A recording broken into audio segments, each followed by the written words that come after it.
Hi, this is Mike. Making my video talking about the bicameral mind and all its functions. Today is 5/13/2025, and I believe it's 10:25 p.m.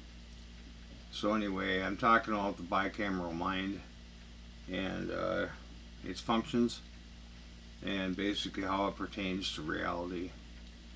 So anyhow, my life has been pretty simple as of yet or now, but before, I used to struggle a lot and toil, and I basically found, pretty much found my purpose where I'm at. Uh, your purpose is pretty much whatever you choose. It could be anything, but it's pretty much set in stone anyway. There is no such thing as free will. If you study Jonah and the whale, and not to mention, you just see how things work out, and there's perfection. Things happen that are impossible that happen, and the reason is, you have all the different outcomes, and in many cases you've died already, and it's just your quantum jumping, quantum immortality. Your soul pretty much chooses the best possible outcome out of all those outcomes that have happened. And if you think of the superposition, you've already done all the outcomes. You've already read every book in the world, and you've already done all that stuff in your higher self, and your self and your lower self. You're all working together, and basically in an alternate universe, you have a different reality. But pretty much you're living the life that is the best possible outcome of any event and all events. I'm pretty sure that's how it works. I know we don't really have free will, and we don't really have free will, and we're pretty much just living the life that we're destined to live. So if you think about it, of all the possible outcomes, we're living the best possible one. I'm just reiterating it, but uh, there really isn't any other way to look at it. So you just do whatever you feel impelled to do, or inclined to do, and compelled to do, and you do what you're inclined to do, and anyhow, you just live the life that you're meant to live. And yeah, there are people that are stubborn and they don't listen to advice, and they end up living a different life. They take a path less traveled sometimes. I take a path less traveled, but sometimes there's people that go the complete opposite, and they take a path less traveled. So, at any rate, I think I've made good decisions, and I'm always doing introspection and thinking about the decisions that I make from day to day. And I've got friends in high places and friends in low places, and that's really ultimately what I do. And there's sometimes it's something small that I'm looking for. It might be a little charger for a watch or phone or something, or a set of speakers that match my MP3 player. Uh, for whatever reason, those things fill the void of what I'm looking for. Sometimes I have a really big hole to fill, and the universe doesn't really know the difference between something really expensive or something really cheap. You could have a cup of water, or a truckload full of water, or a water truck full of water. The universe doesn't really know the difference between the two, and it doesn't know the difference between right and wrong. it doesn't have a say on that either way. And I don't think there's any judgment. We pretty much judge ourselves. And so we will be judged by the same measure as we judge others. So, in other words, we judge ourselves. So, so anyway, I've lived a life, and it's a full life for the most part, and I've done all kinds of things, and I've experienced all kinds of things, and I became all kinds of things, and you are what you become. If you act like God, you're going to become God. So, anyway, there's a lot of different philosophies, like sands in the ocean. So people all subscribe to different philosophies and whatnot, and people have different lifestyles and this and that. The universe is pretty much fragmented. It has a bunch of pieces of it, and they're all reflections of it. If you think of a mirror that's got a bunch of cracks in it, and it sees things differently through a bunch of different pieces, and that's kind of the way we are. We're reflections of the greater all. And when you have the embodiment of the all, which some people have, I have, and it's an amazing experience. You can bend and shape space-time reality. And I've humbled myself, and the universe became mine, and I had power over it. I've had power over the world, and I've had power over the universe. And there really isn't too many things that I really want in life. I'd like to have a business. Actually, I'd like to have about 3 businesses and do things, but I'm not sure exactly what those businesses would be. One would be a pawn shop, but I'm not completely sure about the other 2. Probably an apartment building or a motel, and then of course like a gas station or something.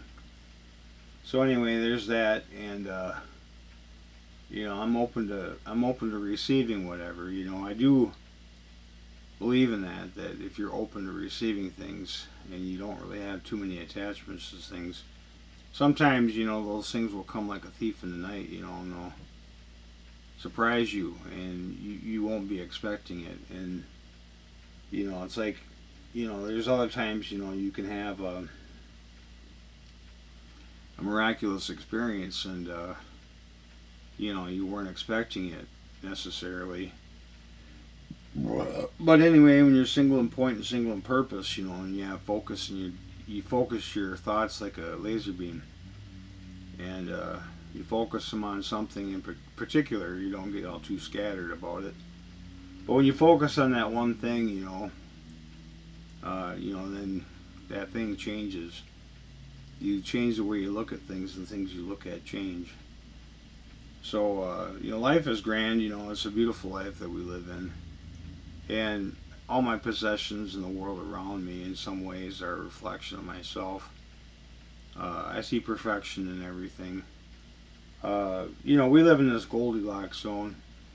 The sun and the moon are perfect sizes. They're the same size when you look at them, and we're the right spot in the universe and all that. It's because it's contrived. I mean, it's really just a very elaborate video game.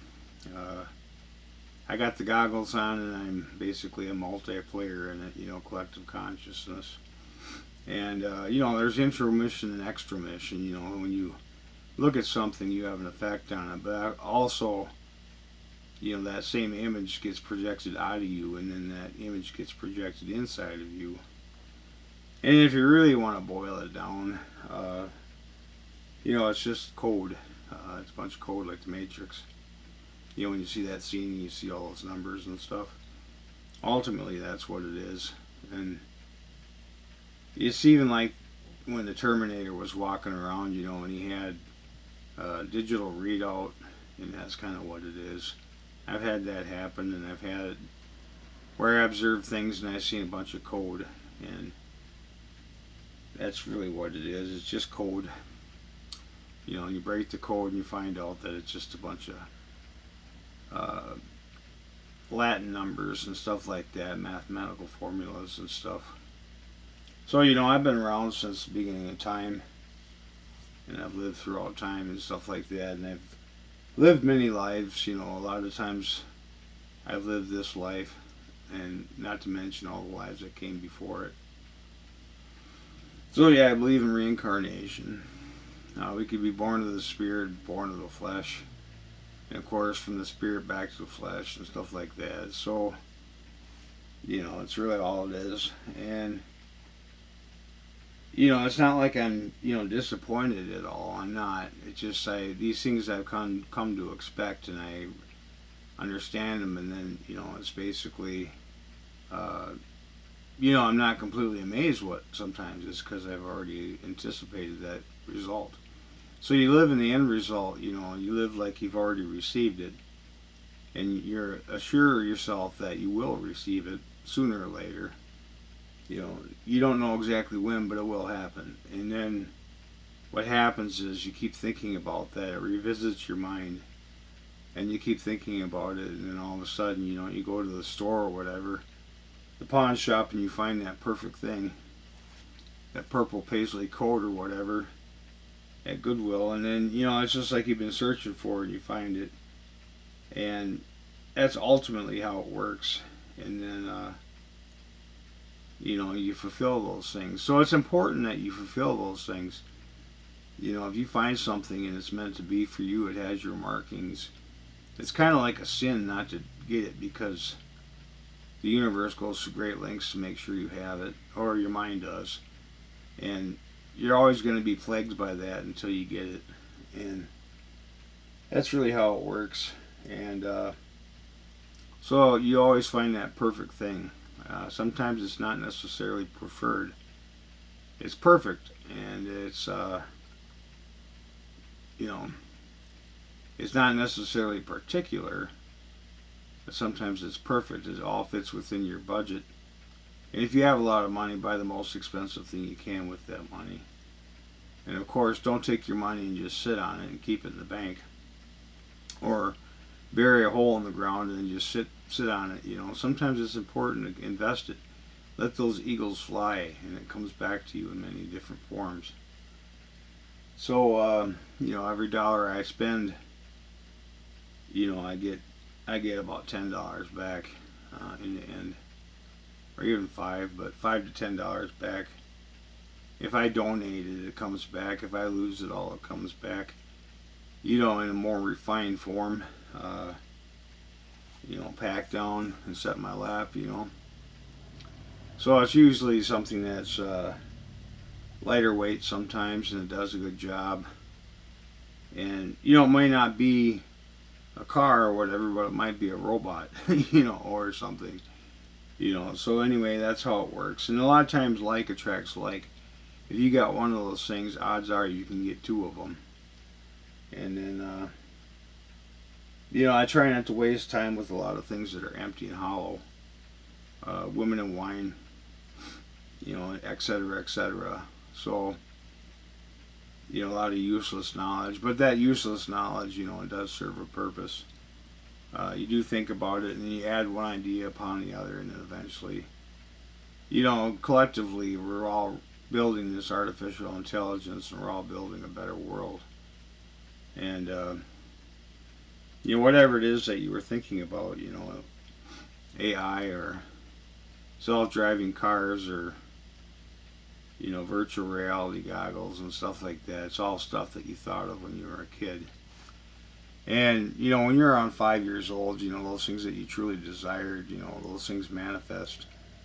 And they become a reality, you know, later on in life. It could be 5 years, 10 years, 20 years, 30, 40 years, maybe even 50 years later. So anyhow, I've pretty much gotten to the point where I've exhausted all the possibilities. And, you know, I'm kind of bored some days, but that's really ultimately being content. That's not such a bad thing. It's kind of more or less happiness ever after. So anyway, that's how it works.